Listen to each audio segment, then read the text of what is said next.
Assalomu alaykum, hurmatli ustozlar, hamkasblar, do'stlar. Avvalambor Otolor jamoasiga o'z minnatdorchiligimni bildirmoqchiman. Shu joyda bizga imkoniyat berganlari uchun sizlarning ishingizga omad tilab qolamiz, keyingi loyihalarga ham. Xo'p, demak, bugungi mavzumiz ozgina murakkabroq bo'lgan mavzu rinoplastika jarayonida burun to'sig'i perforatsiyasini va shu bilan birgalashib tashqi burun deformatsiyalarini bir vaqt o'zida korreksiya qilish haqida gaplashamiz. Demak, bu nima uchun hozirgi kunda aktual? Sababi avvalambor bemorlarda ham funksional ko'pgina shikoyatlar bo'ladi. Demak, estetik jihatdan shikoyatlar bo'ladi. Burun cho'kishiga olib kelishi mumkin bo'ladi, ko'rib turganingizdek perforatsiya hisobiga va demak, bemorni psixoemotsional holatiga ham jiddiy ta'sir ko'rsatadi. Bunda bemorlar albatta o'zlarida har doim qanaqadir kamchilik hissiyoti bo'ladi, jamoat joyida o'zlarini erkin his qila olmaydi, sababi har xil shikoyatlar bo'lganligi uchun. Xo'p, tarqalishi bo'yicha gaplashadigan bo'lsak, umumiy lor patologiyalar orasida 1% tashkil etadi, lekin bu taxminiy. Albatta, sababi burun to'sig'ini demak perforatsiyasini 15% dan 39% gacha bo'lgan bemorlarda hech qanaqa shikoyat bo'lmasligi mumkin. Shikoyat bo'lmagandan keyin ular shifokorga murojaat qilmasligi ham mumkin bo'ladi. Demak, asosiy sabablari bu demak travmalar bo'lishi mumkin, xirurgik asoratlar bo'lishi mumkin, yatragen deymiz, demak surunkali infeksiyalar bo'lishi mumkin, narkotik yoki boshqa kimyoviy moddalar ta'sirida bo'lishi mumkin va demak spontan sababligi ham bo'lishi mumkin, ya'ni o'z-o'zidan. Xo'p, travmatik perforatsiyalar asosiy eng ko'p uchraydigan sabablari biz o'zimiz bilamiz, mana hammamiz eng ko'p qilinadigan operatsiyalardan bittasi bu septoplastika hisoblanadi. Va ikkinchi o'rinda albatta bu rinoplastika bo'lishi mumkin operatsiyalardan. Oddiy burun tamponadasi ham demak qo'pol ravishda qilinadigan bo'lsa perforatsiyaga olib kelishi mumkin. Burun to'sig'ini koagulyatsiya qilish jarayonida, ayniqsa ikki tomonlama koagulyatsiya qiladigan bo'lsak ham demak burun to'sig'ini perforatsiyasiga olib kelishi mumkin. Nazogastral zonlar uzoq vaqt turadigan bo'lsa, demak perforatsiyaga olib kelishi mumkin. Burun to'sig'ini demak travmasidan keyin gematoma va gematoma demak absessga aylanish hisobiga ham burun to'sig'ini perforatsiyasiga olib kelishi mumkin. Uzoq vaqt demak qatqaloqlarni qo'l bilan tozalasak ham perforatsiyaga olib kelishi mumkin. Yod jism, ayniqsa mana juda ham ko'p amaliyotda ko'rganmiz, yosh bolalar badalakka tiqib olsa, bir kun, ikki kun ichida kimyoviy kuyish bo'lib, demak kattagina perforatsiyaga olib kelganini ko'rganmiz. Va uzoq vaqt kimyoviy dorilar ta'sirida, ayniqsa bu demak kokain hidlovchilarda ham bu keng tarqalgan va boshqa demak dorilar hisobiga bo'lishi mumkin. Perforatsiyani o'zini demak va burun shaklining o'zgarishi demak qanaqa klinik ko'rinishlari bo'ladi? Ko'pincha demak burunda quruqlik bo'ladi, qichishish bo'ladi. Vaqti bilan yoki tez burun qonab turishi mumkin. Katta demak qatqaloqlar chiqishiga olib kelishi mumkin. Agar burun teshigi kichkina bo'ladigan bo'lsa, hushtak samon demak ovozda chiqishi mumkin nafas olayotgan paytda. Tashqi tomondan demak burunni cho'kishiga olib keladi va burundan nafas olishi qiyinchiligiga olib kelishi mumkin. Ko'ramiz har xil holatlarni, burun yo'llari demak ochiq, lekin katta perforatsiya bor. Bu tushuntiriladiki, fiziologiya bo'yicha havoni demak resirkulyatsiyasi hisobiga bemorlarda nafas olish qiyinchiligi shikoyati bo'lishi mumkin. Burun to'sig'ini perforatsiyalari turlari asosiy katta qilib oldingi va orqaga bo'lib olamiz. Oldingi qismning o'zida ham demak kaudal perforatsiya bo'lishi mumkin, klapan sohasidagi perforatsiya bo'lishi mumkin. Demak, premaksilla sohasidagi perforatsiya bo'lishi mumkin, sashnik sohasida va perpendikulyar plastinka sohasida. Demak, asosiy shikoyatlar oldingi qismida bo'ladigan bo'lsa bemorlarda kuzatiladi, orqada nisbatan kamroq shikoyatlar bilan kelishi mumkin bo'ladi. Tashqi tomondan qanaqa shakllarga o'zgarishga olib kelishi mumkin? Ko'rib turganimizdek, demak burun cho'kishiga olib kelishi mumkin, kalubalarni osilishiga olib kelishi mumkin va burunning o'zini pastga cho'kishiga olib kelishi mumkin bo'ladi. Endi bizni bu bunaqa bemorlar murojaat qilganda albatta o'zi bu perforatsiyani o'zi yopish bitta katta muammo, rinoplastikani ikkinchi asosiy muammo hisoblanadi. Shuning uchun algoritm ishlab olish kerak bo'ladi. Ya'ni qanaqa usulda perforatsiyani yopamiz, qanaqa usulda rinoplastikani bajaramiz.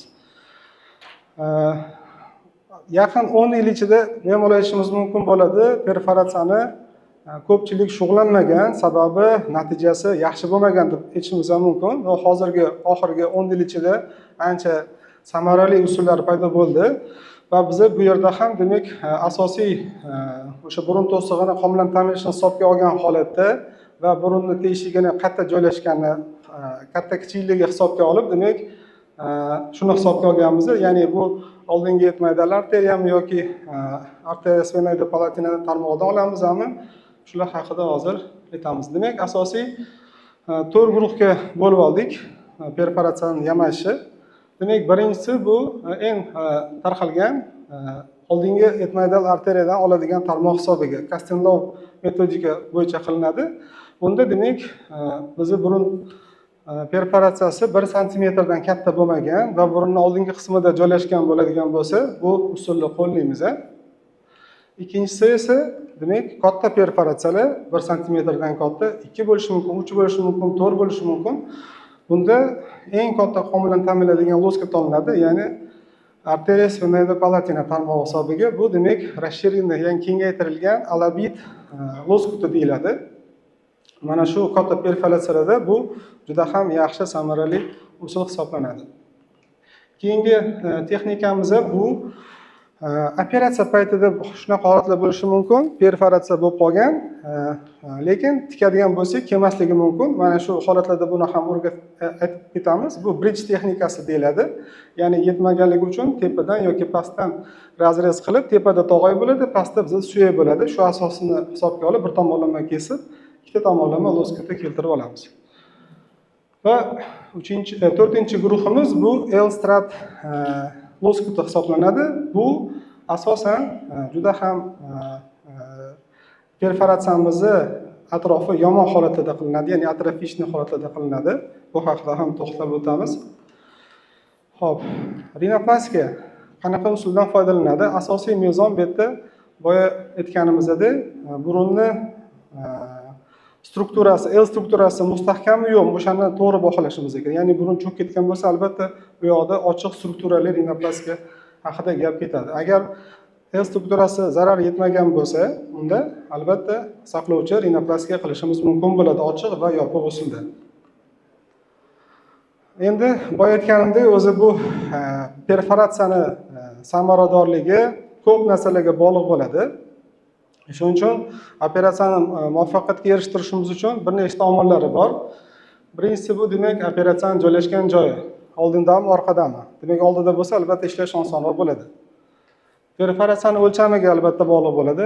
Qancha kichkina bo'lsa oson, qancha katta bo'lsa yopish qiyinroq bo'lishi mumkin va burun bo'shlig'ini va Aljon aka aytgandek, kimlardadir burun yo'li juda ham tor bo'lishi mumkin, kimlardadir keng bo'lishi mumkin. O'shanga ham hisobga olinadi. Demak, perforatsiyaning yarani holatiga bog'liq bo'ladi, mikroflorasiga bog'liq bo'ladi, albatta jarrohning malakasiga bog'liq bo'ladi, jarrohlik usulini tanlashga bog'liq bo'ladi, kuzatish davomiyligiga bog'liq bo'ladi va demak o'sha perforatsiyani yamatganda atrofida qanaqadir material qolganmi, qolmaganmi, ya'ni tog'a yoki suyak qolgan, qolmaganiga bog'liq bo'lishi mumkin. Va eng asosiysi demak rinoplastiya jarayonida va Alijon aka aytgandek, L strukturani juda ham mustahkam va to'g'ri bajarishga bog'liq bo'ladi. Xo'p, kuzatish davomiyligini nima uchun aytyapmiz? Sababi burun to'sig'i perforatsiyalarni 10-15% hollarda 1 yildan keyin to'liq yopilgan perforatsiyalarda retsidiv kuzatilishi mumkin. Nima uchun? Sababi ularda ko'pincha operatsiyadan keyin shilliq qavat atrofiyasiga olib kelishi mumkin bo'ladi. Ikkinchisi, oddiy holat kasallarimiz jarrohi maslahatiga rioya qilmasligi hisobiga ham bo'lishi mumkin. Va demak, yana o'sha eski zararli odatlarni davom ettirish hisobiga ham bo'lishi mumkin bo'ladi. Shuning uchun ularni har doim nazorat qilish kerak, tayinlash kerak bo'ladi, kuzatish kerak bo'ladi. Xo'p, hozirgi kunda aynan spontan burun perforatsiyalarini 88% da ularni burun bo'shlig'idan tillarang stafilokokk aniqlangan va bu narsa eng asosiy omil hisoblanadi. Shuning uchun bizga kelgan bemorlarning hammasiga, perforatsiyadan kelgan bemorlar hammasiga vaksinasiya qildiramiz. Agar ularda tillarang stafilokokk aniqlangan bo'lsa, eradikatsion terapiya o'tkazib olamiz, operatsion mag'iz yordamida. Operatsiyadan oldin 2 haftaga tavsiya beramiz. O'shanda bizani operatsiyamizning samaradorligi 60% dan 92% gacha oshishi mumkin bo'ladi.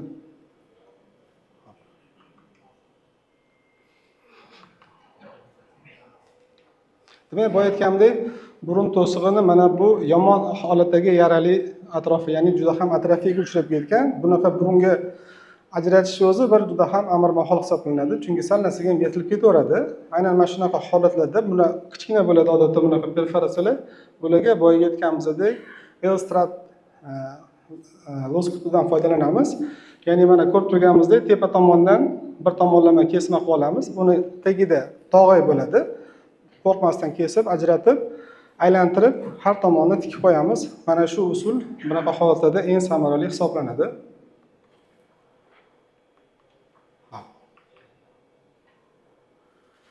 Va demak, bu aytgandek, operatsiya muvaffaqiyati jarroh usuli tanlashgan bog'liq. Rinoplastika bilan qilamizmi yoki rinoplastikasiz qilamizmi, buni ham juda ham katta ahamiyati bor. Xo'p. Keyingi demak, muvaffaqiyati jarrohlik paytida qanaqa ip ishlatamiz?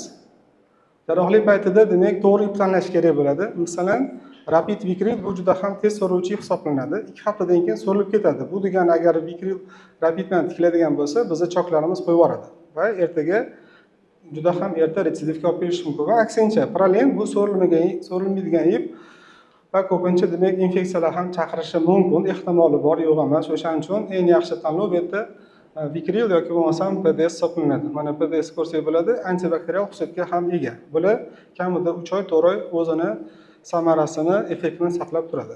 Xo'p, keyingisi demak, albatta eng asosiy ipni to'g'ri tanlab oldik. Endi to'g'ri chok qo'yishimiz ham kerak bo'ladi. Bu ham juda ham katta ahamiyatga ega. Agar bu yerda oddiy aylana chok qo'yadigan bo'lsak, bunaqa holatlarda ipimiz agar qaysidir joydan isitilib ketsa yoki bo'lmasa uzilib ketsa, butun boshli karkasimizga zarar yetishi mumkin va bu demak o'z ishini samarasini bermasligi mumkin.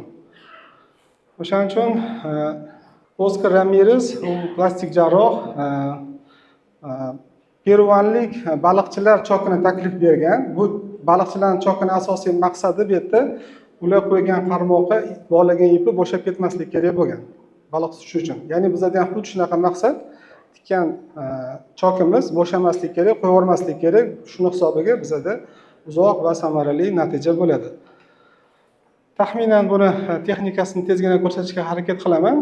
Ya'ni demak, bu yerda 2 marta aylantirib, orasidan o'tkaziladi va tortilganda o'zi sekin o'sha joyga borib mustahkamlaydi. Buni burunda emas, quloq operatsiyasida ko'rsatishga harakat qildim sizlarga. Можете первый включить? Оля. Первое видео.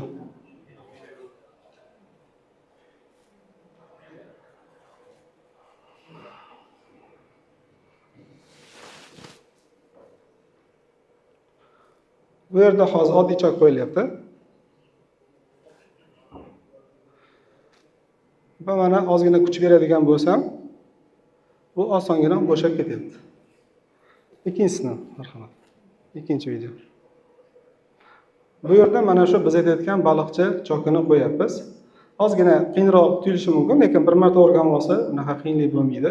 2 marta aylantiramiz va uchinchisida orasidan o'tkazib ipni tortamiz. Va hozir mana bitta chok qo'ydik, qo'limiz bilan endi kuch berib ko'ramiz, shunday qilib.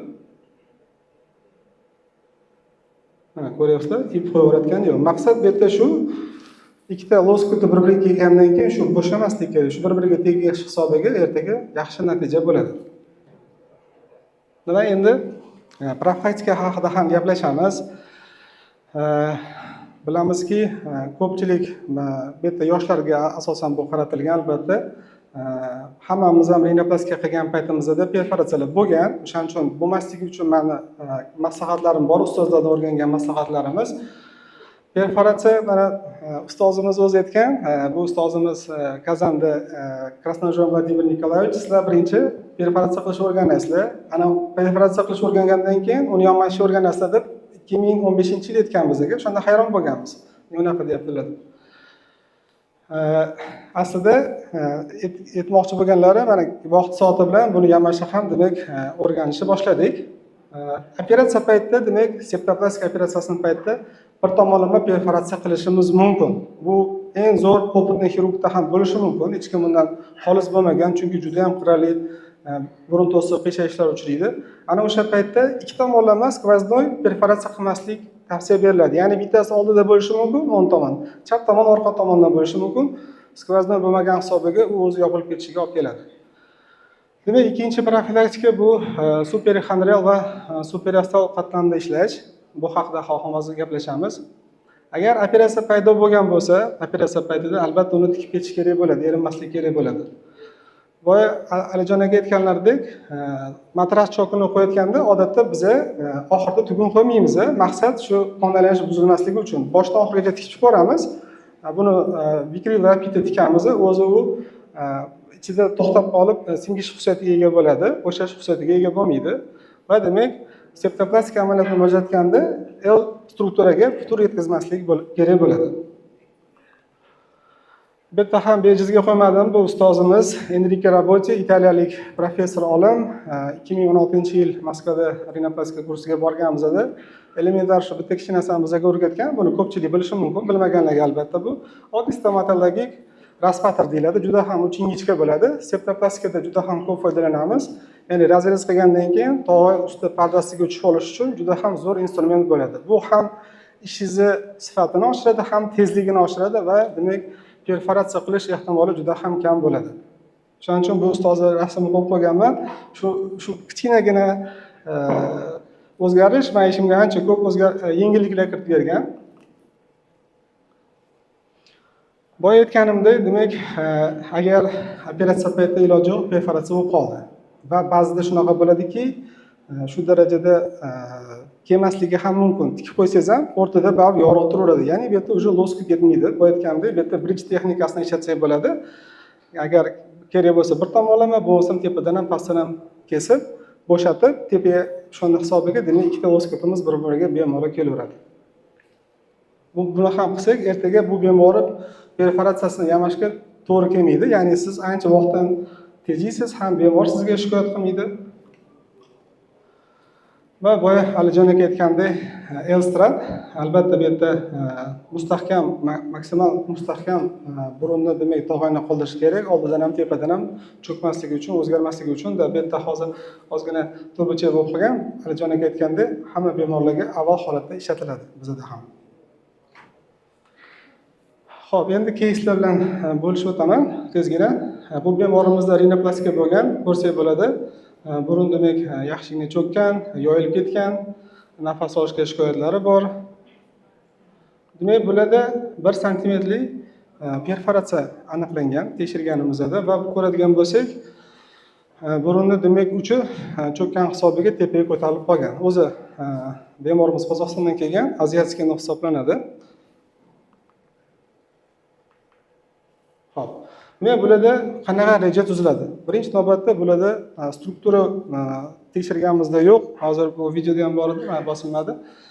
Ya'ni burun strukturasi buzilib ketgan, shuning uchun bizga qaytadan strukturali rinoplastika uchun material kerak. Bundan demak qo'rg'a tog'aydan foydalanib, birinchi navbatda shuni olamiz. Ikkinchisi demak burun to'sig'ini perforatsiyani yopish uchun oskot ajratib olamiz. Keyin strukturali rinoplastika amalga oshiriladi va oxirida demak perforatsiyani yopamiz. Demak, ko'pincha biz 6 yoki 7 qovurg'adan foydalanamiz. Kesma ko'krak bezini burmasidan bo'ladi.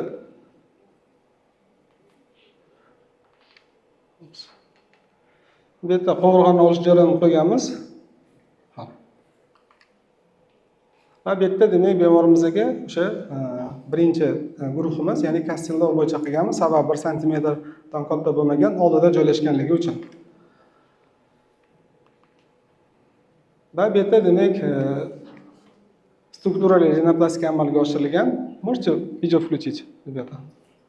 Bu operatsiyadan keyin holat. Albatta bu yerda aziyatskiy nos, burun belini ko'tarib berganmiz. Pol strukturali rinoplastika bo'lgan, burun to'siqlari teshigi yopilgan. Все, хорошо. Mana ko'rsak bo'ladi. Bu demak qo'yilyaptimi?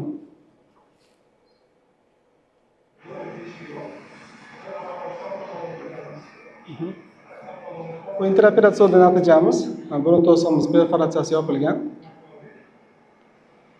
Bu yerda ko'rsak bo'ladi, 2 haftadan keyingi natijamiz. burun to'sig'i perforatsiyasi to'liq yopilgan. Va demak, bu operatsiyadan keyin 2 haftalik natijamiz ko'rsak bo'ladi. Burunning beli ko'tarilgan, burun uchuni pastga tushgan va demak, to'g'ridan qaraganda, anfasdan qaraganda ham demak burun shakllangan. Operatsiyadan oldin mana bunaqa holat bo'lgan. Bu demek, можете видео.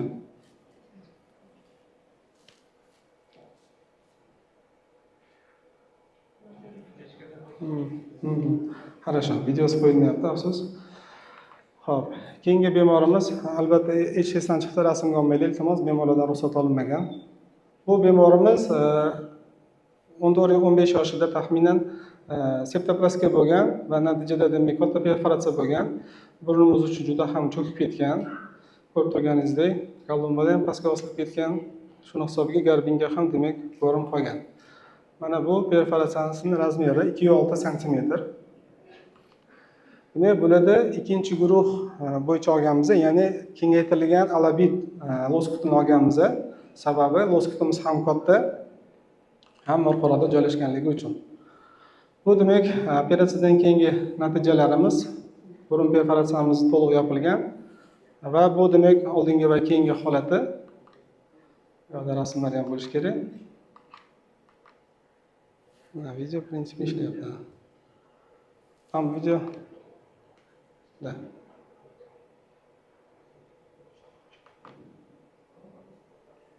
Mana videolari.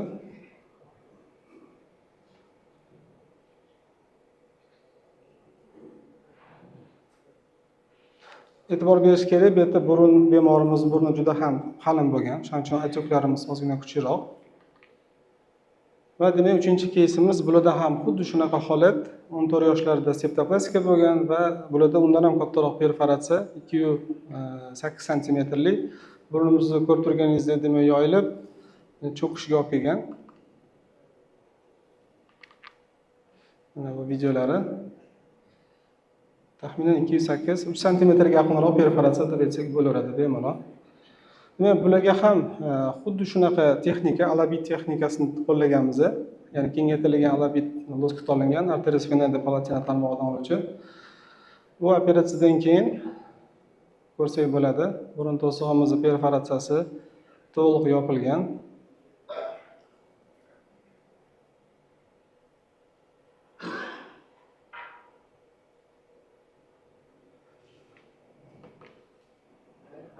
Bu operatsion stoldagi natijamiz. Bu bemorimizda ham burun terisi juda ham qalin.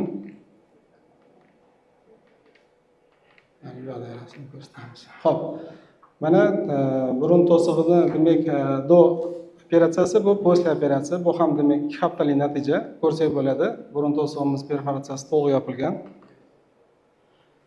Va bu 2 haftalik natijamiz.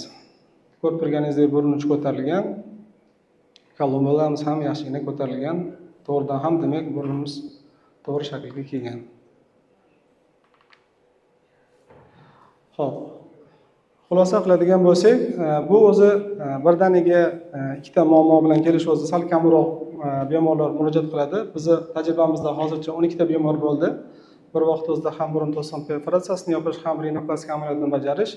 Demak, shundan bizda 83% to'liq yopildi perforatsiyasi, ya'ni 12 tadan 10 ta bemorimizda to'liq yopilgan. 2 ta bemorimizda demak retsidiv bo'lgan. Ya'ni qanaqa retsidiv? 3 sm-lik perforatsiyamiz keyinchalik borib kichkina perforalar paydo bo'lgan. Estetik jihatdan aytadigan bo'lsak, demak 92% natija bo'lgan va funksional shikoyatlarning 90% demak bemorlarimizda ketgan. Demak, bir vaqt o'zida bemorlarga ham burun to'sig'ini perforatsiyasini yopish, ham rinoplastika operatsiyasini bajarish bemorlarni ham funksional, ham estetik, ham psixoemotsional holatini yaxshilaydi va demak bemor qayta operatsiyaga bo'lishga muhtojlik bo'lmaydi. Bu degani demak asoratlar ham bo'lmaydi, narkozni kamroq oladi degani va moddiy jihatdan ham demak bemorlar uchun bu juda ham yaxshi usul hisoblanadi. E'tiboringlar uchun rahmat. Savollar bo'lsa marhamat.